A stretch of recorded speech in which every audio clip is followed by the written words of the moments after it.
in my experience, the people who are drawn to this program generally are people who are concerned about social justice issues, about youth and wanting them to have safe, healthy, happy lives that are fulfilling to them, and see the youth as our future.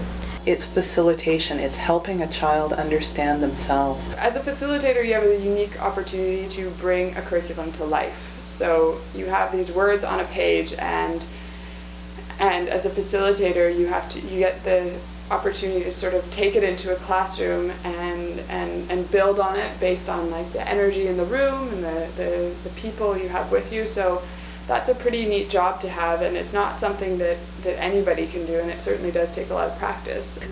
It could really help the person who's facilitating learn a lot more about like the youth and how to help them, and that we're not all just hooligans, I would say.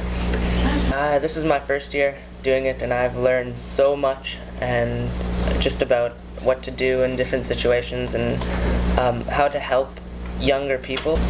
Yeah, I think it's nice just to go somewhere that tells you, yeah, you're valuable, and as a facilitator, that's a really great thing to be able to go and look for everyone and be able to point out, like, that was a great comment, like, you are a really smart, important person, like, I'm happy that you exist, and I don't think that youth hear that enough, and they're really hard on themselves.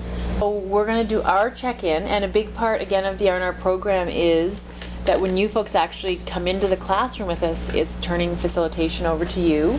So is there someone here who wants to facilitate the check-in and kind of explain what we're going to do and how we're going to do it in our questions? Yes.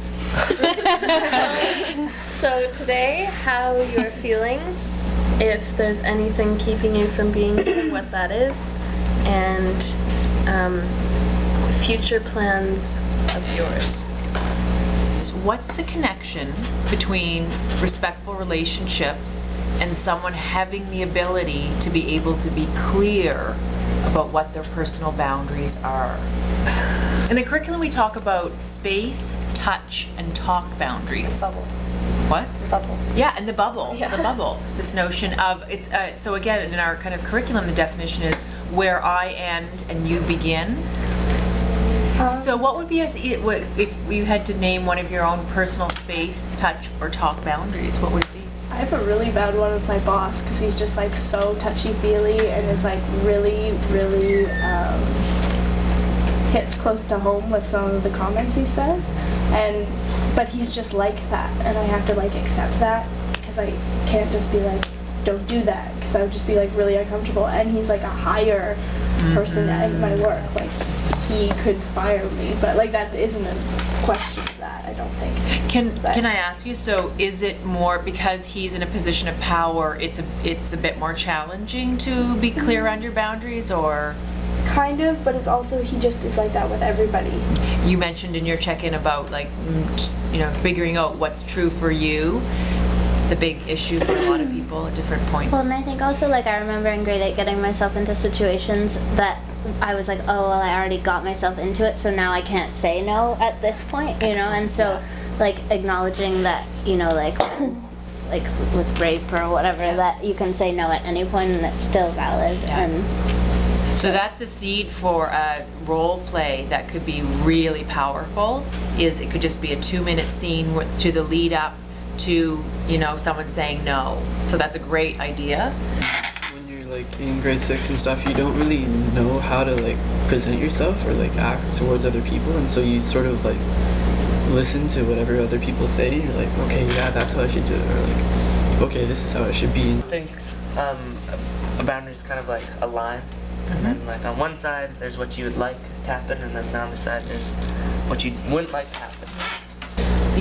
You being able to reflect like this will just really help them to navigate what it is they're moving through. So it really, again, we say this work, we know that it happens really well when we have older youth working with younger youth. So I think it's really amazing that you're going to have the opportunity to go in and work with the grade 8s. And to be a facilitator for the youth team is also really cool because you get to establish these relationships of like extreme mutual respect, which is awesome.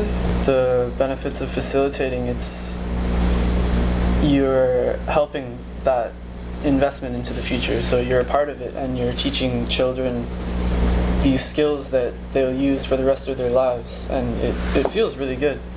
Something that really spoke to me is that I got to be in this position where I helped plant this seed with youth as a facilitator, sort of, whether it be about, you know, how to improve one's communication skills, how to recognize when violence is happening, how to, you know, communicate more effectively with their parents or whatever. And you help plant this seed, and for some youth you can see it sprout right away, even in the span of the 12 workshops. And for other youth you can kind of see that they have their, you know, light bulb moments later on.